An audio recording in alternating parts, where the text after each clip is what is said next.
اس ربائی کے ذریعے سے خواجہ پہچانے گئے ہیں امام حسین میں. اس ربائی کے ذریعے سے خواجہ اجمیری کا تعارف ہوا ہے، امام حسین کا نہیں. اس لیے کہ امام حسین کے لیے تو ان کا باپ کہہ چکا کہ آل محمد بنیاد دین ہے، ہم اساس الدین. جب وہ دین کی بنیاد ہے تو چاہے نظریہ توحید ہو، چاہے نظریہ رسالت ہو، چاہے نظریہ امامت ہو، ان سب کی بنیاد میں آل محمد ہے. ان سب کی بنیاد میں آل محمد ہے. ہمیں کہیں اور نہیں جانا ہے. اور پھر اگر یہ ہے کہ خواجہ اجمیری نے کہا تو چلو خواجہ سے نہ سمجھو تو اقبال سے سمجھ لو. اقبال نے بھی یہی بات کہی. بس عزیزان محترم میں رب دینے جا رہا ہوں اس لیے کہ میں نے بہت تیزی کے ساتھ جو باتیں آپ تک پہنچائی ہیں، اگر آپ اس پہ غور کر لیں گے، اگر آپ اس پہ فکر کر لیں گے تو یقیناً مطلب آپ تک پہنچ گیا ہے کہ اگر حسین سے طلب بیعت ہوئی تو حسین نے انکار کر کے یزیدیت کو بھی پہچانوا دیا، حسینیت کو بھی پہچانوا دیا. اور یہی کربلا کا مقصد ہے کہ لوگ اچھائی کو بھی پہچان جائیں، برائی کو بھی پہچان جائیں. انا ہدیناہ السبیل اما شاکرا و اما کفورا پہچانوا دیا سارے راستوں کو. اب یہ انسان کے مقدر کی بات ہے کہ وہ حسینی قافلے میں آنا چاہتا ہے یا یزید کی ظلمتوں میں آنا چاہتا ہے. اور یہی مجلس ہے اور یہی ماتم ہے اور یہی پیغام ہے. بس عزیزان محترم ہاں اسی بات کو الٹ کر علامہ اقبال نے فارسی کے اشعار میں کہہ دیا اور وہ یہ کہ بہر حق در خاک و خون غلطیدار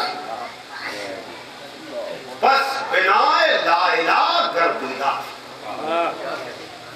حق کے لیے خون میں نہائے اس لیے بنائے لا الہ کہلائے. اور خواجہ اجمیری نے خالی لا الہ کہا تو چونکہ خواجہ انکار کے مفہوم کو بتانا چاہتے ہیں کہ انکار لا الہ کہنا آسان ہے، اس کے مفہوم کو سمجھنا مشکل ہے. لا الہ کا مفہوم یہ ہے کہ ساری طاقتوں کا انکار، بنائے لا الہ کر دی جا. اور دوسری جگہ پر کہا کہ نقش الا اللہ پر صحرا نوشت، صدر عنوان نجات ما نوشت. حسین نے ریگزار کربلا پر نقش الا اللہ لکھا اور میری نجات کا عنوان بن گئے. دیکھیے لا الہ کے دو جز ہیں، ایک ہے انکار، ایک ہے اقرار. انکار سمجھ میں نہ آتا. اگر حسین انکار بیعت نہ کرتے اور اقرار سمجھ میں نہ آتا، اگر حسین ریگزار کربلا پہ سجدہ نہ کرتے. حسین نے انکار کے ذریعے سے لا الہ کو سمجھایا اور اپنے سجدے کے ذریعے سے. اسے ہم تو دوسرے شعرا نے اپنے اپنے انداز میں کہا کہ یوں دل بلا گیا تھا پیغمبر کا مشتبی، غصے سے بار بار الٹتا تھا آستین. بیعت کا جب سوال اٹھا کہہ دیا نہیں، واللہ اس نہیں نے رکھی آبروئے دین. واللہ اس نہیں نے رکھی، جس کی یاد منانے کے لیے یہاں پر آپ جمع ہوئے ہیں. واللہ اس نہیں نے رکھی آبروئے دین، برباد کر کے رکھ دیا قلبِ جدید کو مواری فنا کی ٹھوکریں تاکہ جسے.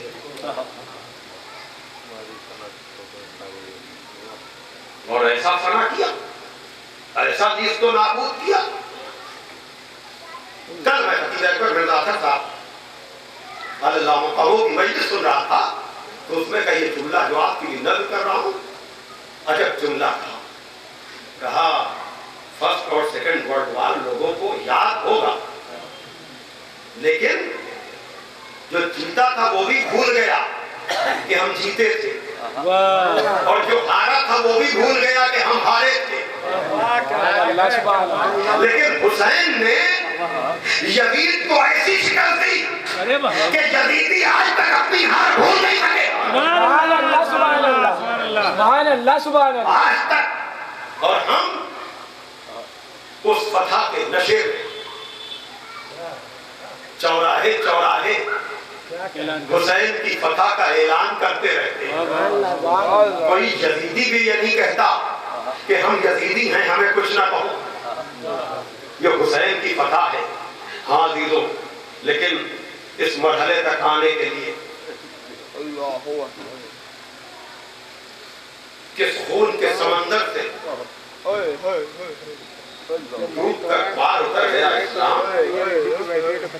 آپ کیا جانیے کربلا. عزیزو، میں نے گفتگو فضائل کے باب میں مختصر کی، لیکن پیشخانی کا سلسلہ طولانی تھا، اور میں ہمیشہ اس بات کا قائل رہتا ہوں کہ بیان کو طول دینے سے بہتر اگر مختصر کر کے نفس مطلب کو پہنچا دیا جائے تو گھنٹے بھر کی بات اگر 40-45 منٹ میں ہو جائے اور اصل بات مجمع تک پہنچ جائے تو وہ طول کلام سے بہتر. عزیزو، سرکار سید الشہداء مدینے سے رخصت ہوئے، لیکن میں ایک مختصر سا 2 جملوں میں، اس لیے کہ آج کراری میں جو مجھے تقریر کرنا تھی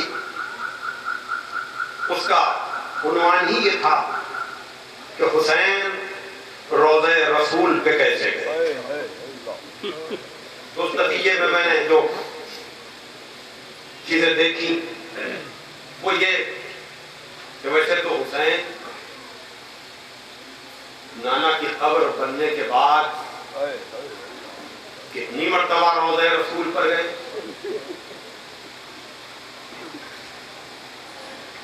بچپنے میں ماں کے ساتھ،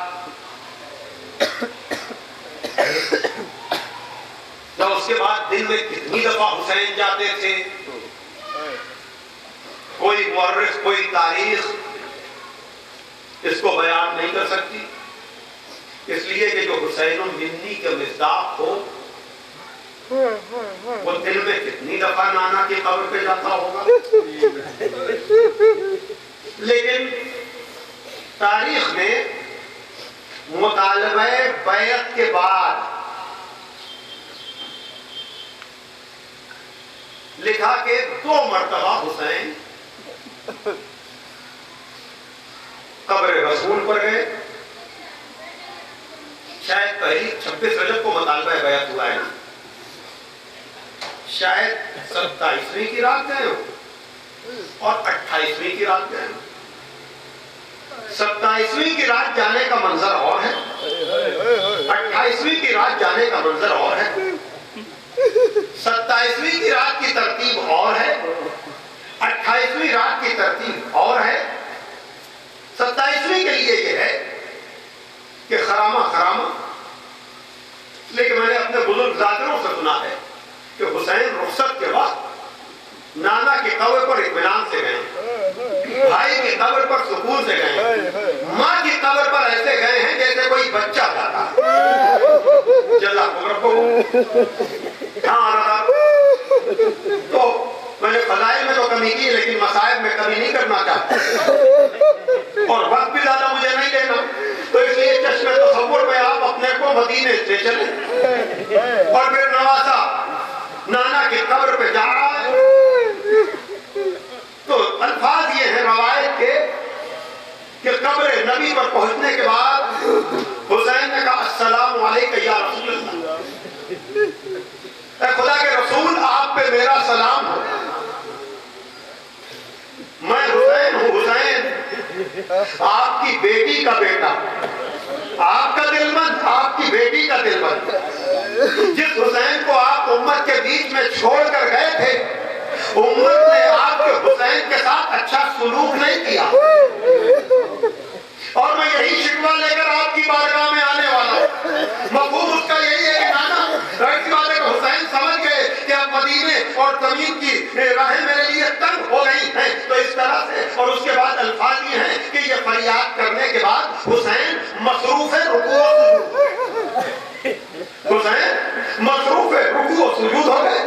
اب اس کے بعد کوئی تفصیل نہیں ہے، یہ ہے کہ دوسری رات حسین پھر گئے، دوسری رات حسین پھر گئے. تو کل تو سلام کے بعد نماز پڑھی تھی، اب دوسرے دن کی تفصیل یہ ہے کہ آج جاتے ہی حسین نے نماز پڑھی، اور نماز پڑھنے کے بعد اب رسول کو خطاب بعد میں کیا، پہلے اللہ کو خطاب کیا کہ اے پروردگار یہ تیرے نبی کی قبر ہے اور میں تیری نبی کی بیٹی کا بیٹا ہوں۔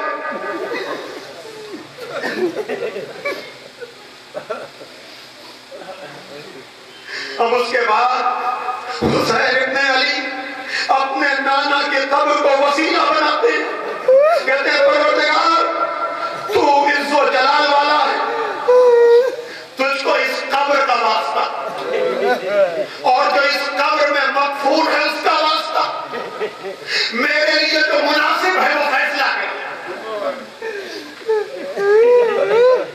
یہ خدا سے گفتگو کے بعد ایک مرتبہ حسین کہتے ہیں بیبی انتم و امی، اے میرے نانا میرے ماں باپ آپ پر فدا ہو۔ اب اس جملے سے لگ رہا ہے کہ یہ حسین کی قبر رسول سے آخری رخصت، میرے ماں باپ آپ پر فدا ہو۔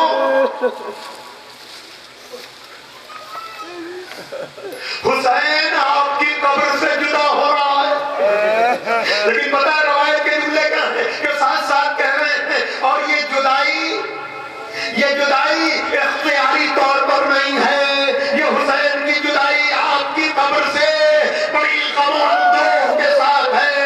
ایک مرتبہ حسین ابن علی نے کہا نانا اور میں آپ کی قبر سے اس لیے جدا ہو رہا ہوں کہ میں نے یزید کی بیعت کا انکار کر دیا ہے۔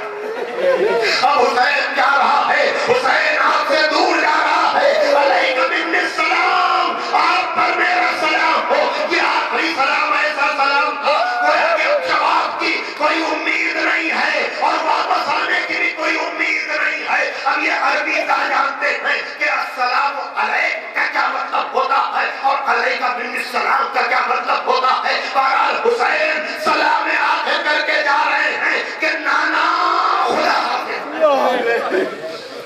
عزیزو آپ نے سن لیا، لیکن مجھے اتنا بتائیں یقیناً حسین اپنے نانا کو بہت چاہتے تھے، تو جب چاہنے والے نانا کے قبر پر حسین اس طرح سے گئے ہیں تو اس مجمع سے کوئی مجھے بتائے گا جو حسین نانا کی قبر پر اس طرح سے گیا وہ حسین ماں کی قبر پہ کس طرح سے گیا ہوگا، اس نے ماں کی قبر پر جا کر کیا کہا ہوگا، وہاں کوئی تفصیل تو نہیں ہے، لیکن میرا دل کہتا ہے کہ قبر مادر پر جا کر کہا ہوگا ماں جس حسین کو چکیاں پیس کر پالا تھا، اماں جس حسین کے لیے آپ نے بندے کفن توڑے تھے، اماں اس وقت حسین بہت چھوٹا تھا تو آپ حسین کی جدائی برداشت نہ کر پائی۔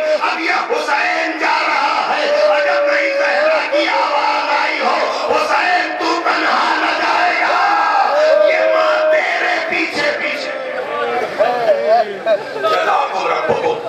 ہاں ادارو آپ کی آوازیں بلند ہیں، آپ کی آوازیں بلند ہیں، خدا آپ کو کوئی غم نہ دے، خدا اس پروگرام کے اہتمام کرنے والوں کی توفیقات میں اضافہ فرمائے، جن لوگوں نے بھی جس طرح سے بھی ظاہری کی شکل میں فرش ادا بچھانے کی شکل میں جس طرح سے بھی حصہ اس میں لیا ہے ان کو بارگاہ امام زمانہ سے بہتر اجر ملے، ان کو دعائیں سیدہ ملے۔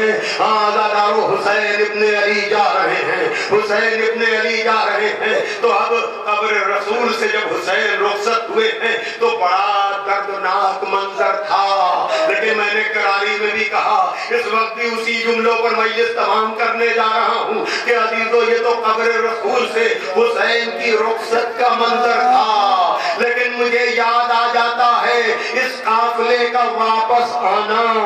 اگر آپ یہ یاد کر رہے ہیں کہ حسین جب گئے تھے تو یاد رکھیے گا جناب صغرا مدینے میں آج بھی وہ جگہ موجود ہے، جب آپ جائیں گے تو کوئی نہ کوئی چاہنے والا آپ کو بتائے گا، وہاں عزادار حسینی بتائے گا کہ یہی وہ مقام تھا جہاں تک صغرا اپنے بابا کو رخصت کرنے کے لیے پیچھے پیچھے آ گئی تھی۔ ہاں عزادارو آپ ہماری کا جلوس بھی اور اس کے ساتھ پورا منظر آپ پیش کریں گے تاکہ مدینے سے جاتے وقت کا منظر آپ یاد کریں تو آپ کو اندازہ ہے مدینے سے جاتے وقت یہ قافلہ کس طول میں پھیلا ہوگا، اس لیے کہ ایک ایک بیوی کے لیے ایک ایک ہماری